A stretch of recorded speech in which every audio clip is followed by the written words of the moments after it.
வாங்க வாங்க வாங்க. நம்ம நேற்று நம்மளோட வாழையை வெட்டி அதில் வாழையிலேருந்து தண்ணி எடுக்கிறதுக்கு எல்லாம் செஞ்சது. இன்றைக்கி பார்ப்போம் தண்ணி வந்துருச்சா இல்லையான்னு சொல்லி.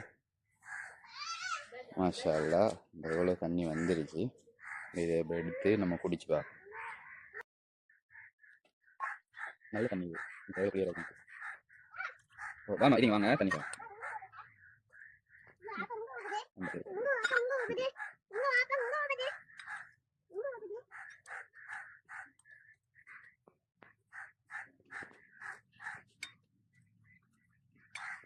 இன்னும் நிறைய இருக்கு. ஓகே எடுத்து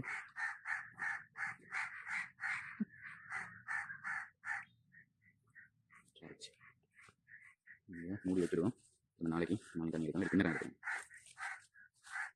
சரி, இப்போ எடுத்து கொஞ்சம் சீரகத்தூள் போட்டு போட்டு குடிப்போம். சரி போதும்.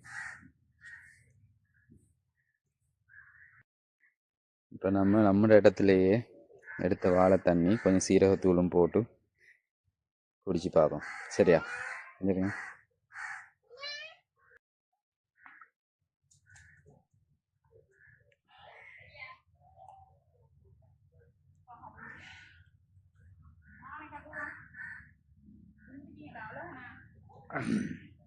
கிட்னி வருத்தம், கிட்னியில் உள்ள கல்லுக்கு நல்லான்னு சொல்லுவாங்க. அதால் நம்ம இப்போ எடுத்து குடித்து பார்த்துருக்கோம். ஏன்னா எனக்கும் கிட்னியில் கல் இருந்தது. அது கொஞ்சம் கொஞ்சமாக வெளியில் உடஞ்சி வெளியில் வரும். இப்போ இதையும் குடிச்சிருக்கோம். என்ன மாதிரி ரிசல்ட்ஸ்ன்னு சொல்லி பார்ப்போம்.